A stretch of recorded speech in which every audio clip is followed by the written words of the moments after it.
ഒരു തരത്തിൽ പറയുകയാണെങ്കിൽ രമേശ് പിഷാരടി വളരെ ബുദ്ധിപരമായിട്ടാണ് കാര്യങ്ങൾ നീക്കിക്കൊണ്ടിരിക്കുന്നത്. മമ്മൂട്ടി, മോഹൻലാൽ, ആസിഫ് അലി എന്നൊക്കെ പറഞ്ഞ് ജനകീയ വിഷയങ്ങളെയും യഥാർത്ഥ പ്രശ്നങ്ങളെയും എൻകൗണ്ടർ ചെയ്യാതെ അയാൾ മുന്നോട്ട് പോവുകയാണ്. ഒരു 10-20 ദിവസമേ ക്യാമ്പയിനിങ് ഉള്ളൂ. അപ്പോൾ ഒരു കെട്ടുകാഴ്ച പോലെ ഒരു കാർണിവൽ മാതൃകയിൽ കുറേ സ്റ്റാർസിനെയൊക്കെ കൊണ്ടുവന്ന് ഓളം ഉണ്ടാക്കി ഒരു സെലിബ്രിറ്റി എന്നുള്ള രീതിയിൽ ജനക്കൂട്ടം എന്തായാലും എത്തും. അപ്പോൾ ആ രീതിയിലുള്ള ഒരു ഇമേജ് ഉണ്ടാക്കിയെടുത്തിട്ട് തെരഞ്ഞെടുപ്പിനെ നേരിടുക. എന്നിട്ട് വിജയിച്ചതിന് ശേഷം ഇത്തരം വിഷയങ്ങളെക്കുറിച്ചൊന്നും സംസാരിക്കേണ്ട ആവശ്യമില്ല. മമ്മൂട്ടിയെ കൊണ്ടുവന്നാൽ മതി. മമ്മൂട്ടിയാണെങ്കിൽ അദ്ദേഹവുമായി മികച്ച ബന്ധമുള്ള ഒരു സ്റ്റാറാണ്. ഒരുപാട് സ്റ്റാർസിനെ ചിലപ്പം മണ്ഡലത്തിൽ കൊണ്ടുവരാൻ സാധിക്കും, കുറേ ജനങ്ങളെ ആകർഷിക്കാൻ സാധിക്കും. എന്നാൽ ജനകീയ വിഷയങ്ങളെക്കുറിച്ചോ അല്ലെങ്കിൽ നീറുന്ന പ്രശ്നങ്ങളെക്കുറിച്ചോ ഒന്നും സംസാരിക്കേണ്ടതില്ല. അതുമാത്രമല്ല, ഷാഫി പറമ്പിലും രാഹുൽ മാങ്കൂട്ടത്തിലുമൊക്കെ എന്താണ് ഇവിടെ ചെയ്തത്, MLA മാർ എന്നുള്ള രീതിയിൽ അല്ലെങ്കിൽ MLA എന്നുള്ള നിലയിൽ എന്താണ് ചെയ്തതിനെ കുറിച്ചൊന്നും അക്കൗണ്ടബിൾ ആകേണ്ട ആവശ്യമില്ല. അതൊക്കെ ചർച്ചയായി വരികയാണെങ്കിൽ തനിക്ക് പണി കിട്ടും എന്നുള്ള ഒരു ഉറപ്പ് അല്ലെങ്കിൽ ആ ഒരു ധാരണ രമേശ് പിഷാരടിക്കുണ്ട്. അതുകൊണ്ട് തന്നെ ഇത്തരം വിഷയങ്ങൾ വെച്ച് പുകമറ സൃഷ്ടിച്ച്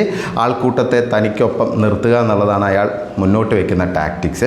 ഒരുപക്ഷെ അയാൾ ജയിക്കാൻ മതിയാവും. കാരണം പാലക്കാട്ടെ ഒരു ചരിത്രം വെച്ചിട്ട് അങ്ങനെയൊക്കെ സാധിക്കും എന്ന് തോന്നുന്നു. ഇത്തവണയും പാലക്കാട്ടെ ജനങ്ങൾക്ക് ഒരു അക്കിടി പറ്റുമോ എന്നുള്ളതാണ് ഒരു $1 മില്യൺ ക്വസ്റ്റ്യൻ ആയിട്ട് നിൽക്കുന്നത്. എന്തായാലും നമുക്ക് കാത്തിരുന്ന് തന്നെ അതിനെ കാണാം.